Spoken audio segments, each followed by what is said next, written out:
Bom dia, alunos e alunas com seus familiares. Tudo bem? Hoje, quinta-feira, dia 13 de maio de 2021. Quero desejar a vocês uma ótima quinta-feira, tá bom?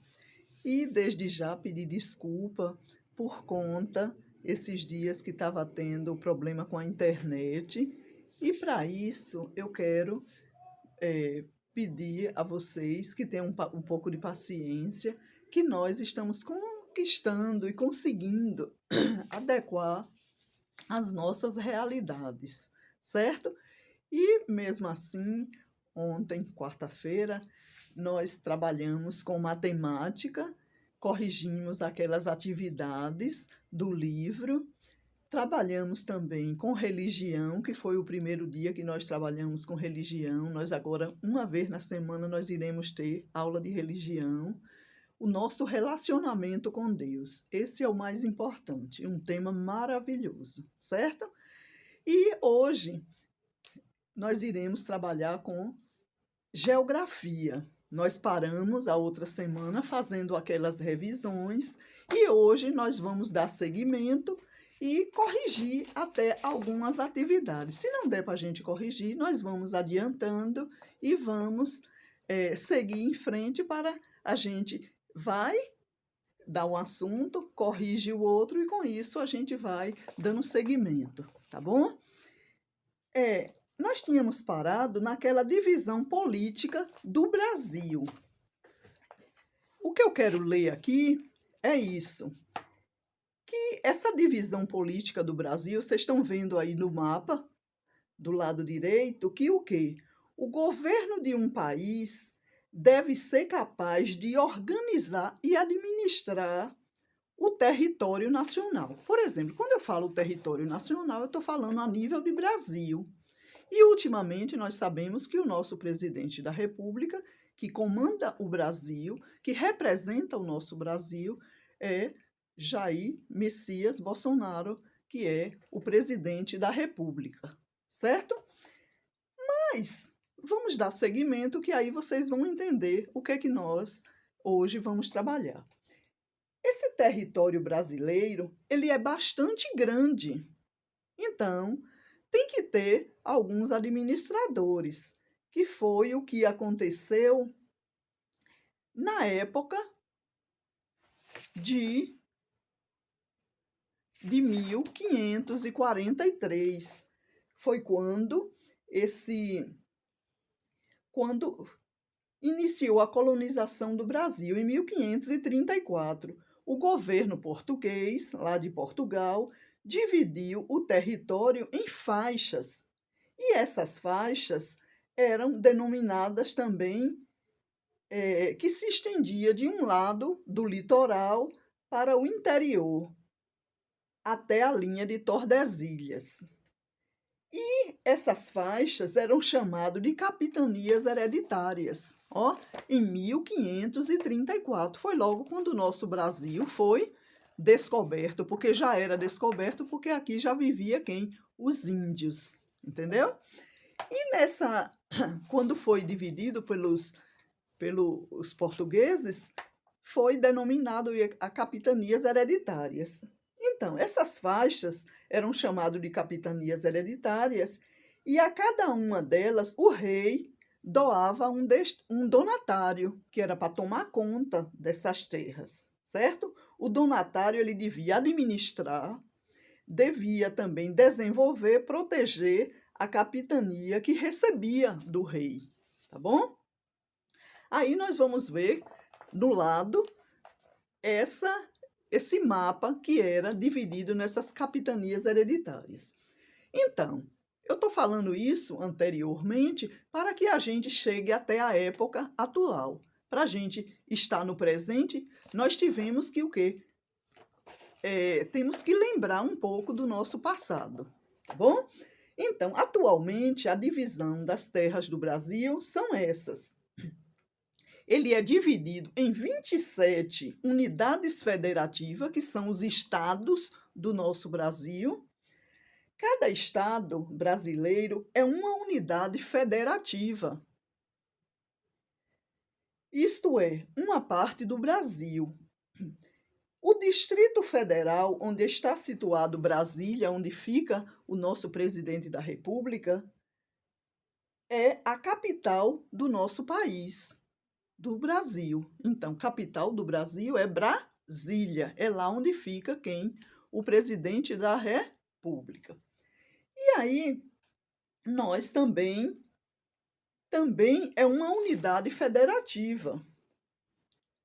Podemos dizer que o território brasileiro é dividido em 27 unidades federativas, 26 estados e o Distrito Federal, tá bom?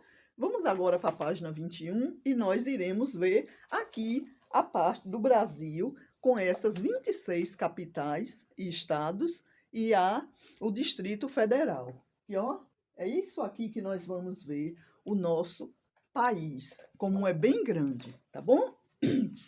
Aí aqui nós veremos cada uma cor e nós vamos ver. Vamos passar aqui para a página 22 para a gente dar seguimento, tá bom? Então, o município é parte do estado, ó. Vocês viram na aula anterior que nós estamos no mundo. Então, o mundo, né, no mapa mundi, temos aqueles 6 continentes. O Brasil está localizado no hemisfério, no caso, na América do Sul. E aí, nós fazemos parte do Brasil e agora fazemos parte da Bahia, que é o nosso estado, e o nosso município, Serrinha, tá bom? Vamos seguir aqui. Cada estado brasileiro também se divide em parte chamada município. Por exemplo, qual é o nosso município? Serrinha. Qual é o nosso estado? Bahia. E qual é o nosso país? Brasil. Tá bom? Vamos lá, continuar nossa leitura. Isto significa dizer que onde vivemos faz parte de um município. Aí onde vocês estão, no Cajueiro, vocês fazem parte, o Cajueiro faz parte do município de Serrinha, do estado da Bahia e do país que é Brasil. Observe aqui também que vocês vão ver aqui. Observe no mapa, na página anterior, o estado de Roraima. Depois vocês vão, no mapa, ver os municípios que formam esse estado. Cada município tem governo e algum deles podem criar leis próprias, da mesma forma que acontece com o Distrito Federal e os estados. Então, os municípios, o Distrito Federal e os estados constituem a unidade política administrativa do Brasil. Tá certo? Em cada unidade política administrativa, os representantes políticos são escolhidos por meio de eleições. Lembra que a cada 4 anos nós temos a eleição. O ano passado nós tivemos eleições municipais que nós votamos para quem? Para eleger o prefeito e os vereadores.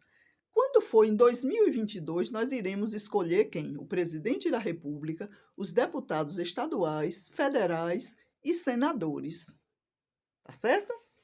Vamos passar para a página aqui 23. Administração do município.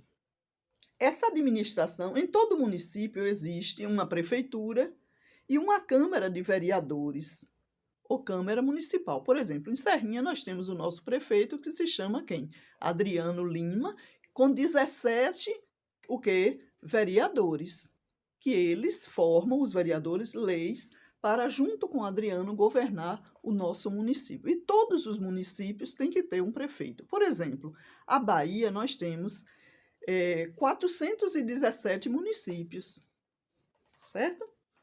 Vamos seguir aqui para a gente... O prefeito governa o município, ele trabalha na prefeitura e é auxiliado por vários secretários municipais. Cada secretário municipal cuida de uma parte dos serviços públicos.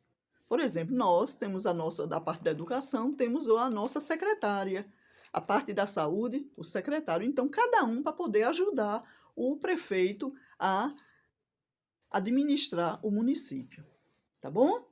Então, cada secretário municipal cuida de uma parte dos serviços públicos oferecido pelo município, por exemplo, saúde, educação, cultura, habitação, transportes e outros.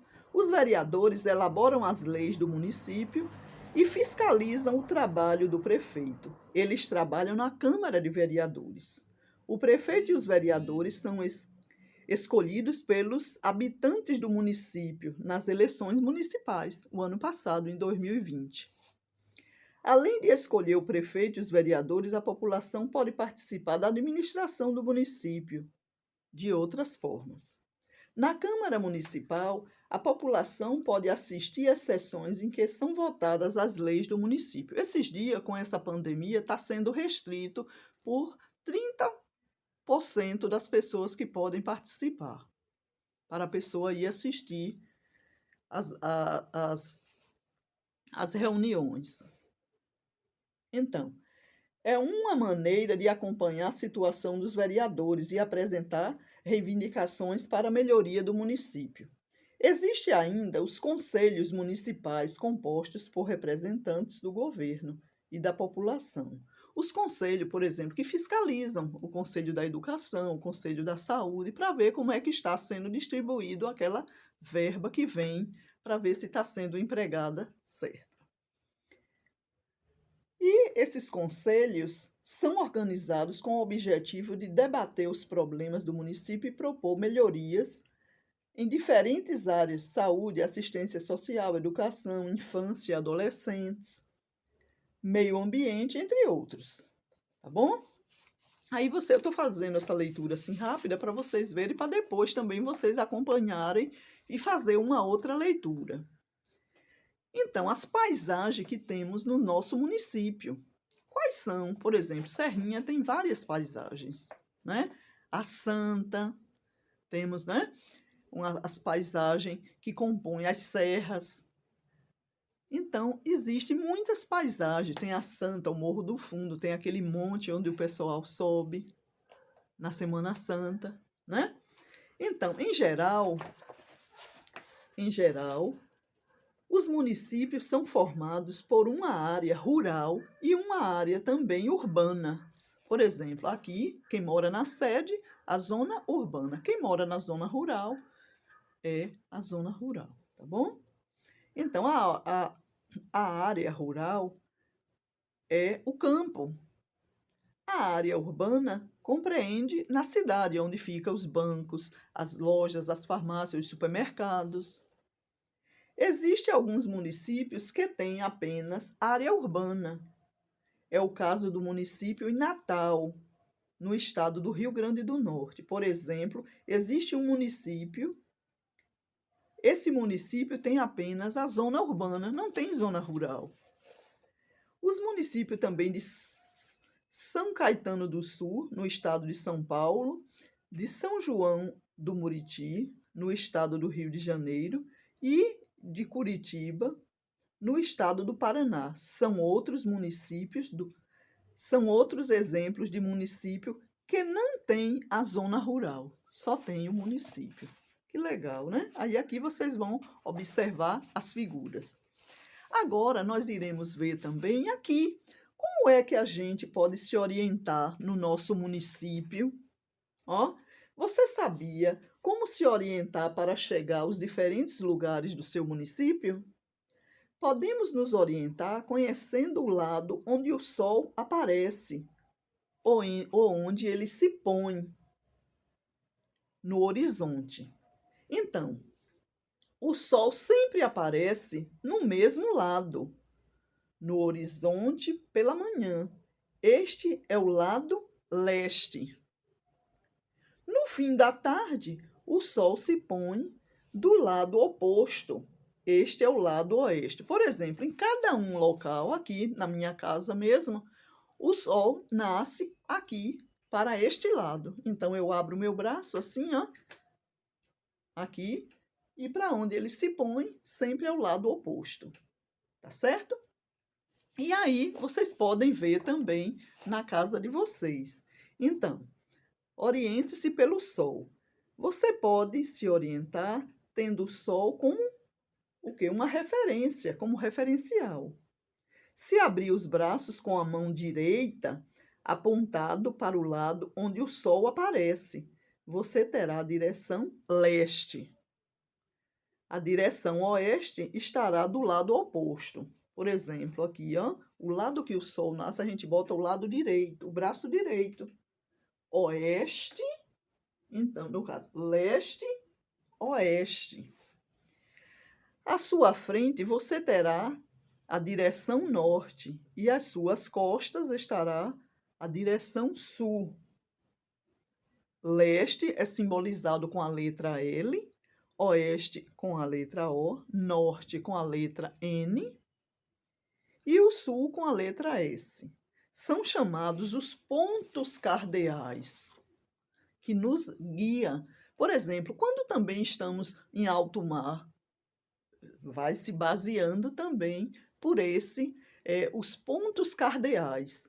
E depois nós também vamos ver olha o menino aqui, vocês vão se orientar por esse. Aqui na outra folha, nós vamos ver o que? Situam-se entre os pontos cardeais aos pontos colaterais. Nordeste, Sudeste, Sudoeste e Noroeste. Os pontos cardeais e os pontos colaterais indicam direções de orientações e localizações. Esses pontos são representados na rosa dos ventos ao lado. Aí vocês irão observar, tá bom? Essa leitura eu fiz para que nós tivéssemos, assim, uma noção para a gente se situar. Quando os navios, os barcos estão em alto mar, se baseiam por isso. E lá nós temos o quê? A bússola, que também vai ajudar na orientação, tá bom? Então, nós vamos parar aqui com a aula de geografia, mas nós também estamos nos aproximando aqui para a gente também já estudar as regiões do Brasil, tá certo? E aos poucos nós vamos chegando lá. E eu vou ver se ainda vamos ter outra atividade no outro livro de português para que a gente também dê seguimento. Ou então eu deixo para sexta-feira, que sexta-feira será português e matemática para a gente terminar de corrigir aquelas atividades, tá bom? Então, desde já eu quero agradecer, pedir paciência para que a gente chegue até, quem sabe daqui uns dias a gente volte até para a nossa sala de aula depois dessas vacinas. Vamos chamar por Deus, que é Ele que sabe de todas as coisas, tá bom? Então, desde já, um bom dia, muito obrigada e que Deus nos abençoe e nos proteja, tá bom? Desde já, um beijo. Tchau, tchau.